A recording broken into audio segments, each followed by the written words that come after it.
我是从2015那个时候就吃那个昆虫了咯，是因为我的 colleague 带了一包那个 bamboo worms， 所以从那边就开始吃昆虫了。全世界有1900种昆虫是可以吃的。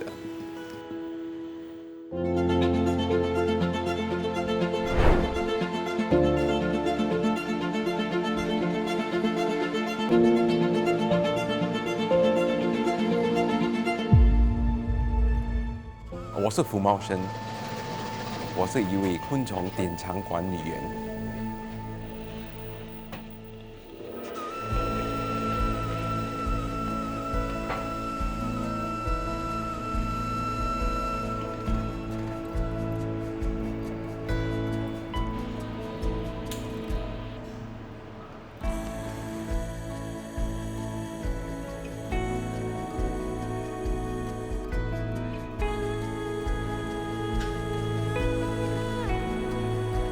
Knowing that insects is going to be a future food, so I want to get used to it and get to try different types， 看它们有什么口味。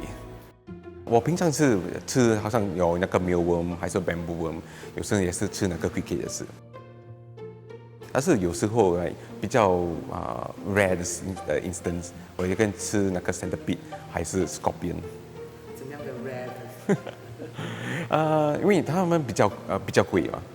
所以cricket 是比较便宜。如果我们吃昆虫的话，味道是因人而异。好像吃 mealworm 还是吃 cricket， 可能它有一个那个 native flavor。不虾的味道，这可能是有那个 black cricket， 还是可能是吃那个 cicada 也是。我觉得吃砂锅问的话，是有点像吃八卦这样。如果是吃 centipede 还是吃那个 scorpion， 它可能有一点肉那个口味。我还是有吃过那个 tarantula 那个蜘蛛，我觉得它有点像那个螃蟹，因为有些是好像有 baking 啦，还有可以放在我的饭上面，还是可以放在蛋糕里面也是。有时候我也是把它当成零食来吃。有时可能是看电视，还是我做工的时候，这样要吃的时候就拿一些就放在嘴巴里面吃咯。For salad, right? Instead of having croutons, actually can add in your crickets as a replacement. But at the same time, also it can add a bit of a crunchiness also. In the future itself, there'll be shortage of land in order to grow our food. So in order to have the same amount of protein for us, we will need to find an alternative source in order to supplement. Insects usually are high in protein. It has both your protein as well as a dietary fiber. Let's say if you come to the whole chicken, right? Let's say 1 kilogram of whole chicken, right, compared to 1 kilogram of the crickets. Crickets, the ratio of protein will be much more higher. Let's say for a whole chicken or a whole cow, right? Some parts are inedible, but when it comes to insects, everything is actually edible.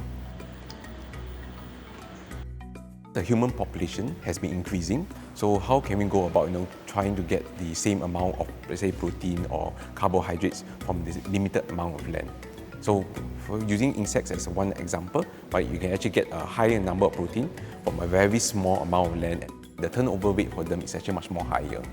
So like for example, if you want to say you want to grow your beef, right, you will need to, let's say, wait 2 or 3 years, right, before you can actually harvest the cow. But if you were to grow insects like sago worms or crickets, right, within 1 or 2 months, you can already get your protein. When it comes to eating edible insects, right, if you are allergic to eating crustaceans like crabs and shrimps, right, then it's best you don't eat the edible insects because you get, say, the same allergic reaction. Usually for these insects, they are actually known to be edible, right? They have to be farmed in sanitary conditions, right? You don't go about, going in the wild and collect those insects, right? And also after you have collected or farmed those insects, right, in order to make sure that they are free from potential bacterial contamination or any, say, parasites, these will actually have to be fried or cooked, well cooked. At this point in time, right, because it's not really on sale in Singapore, right, so all my insects that I've eaten are more seen as snacks.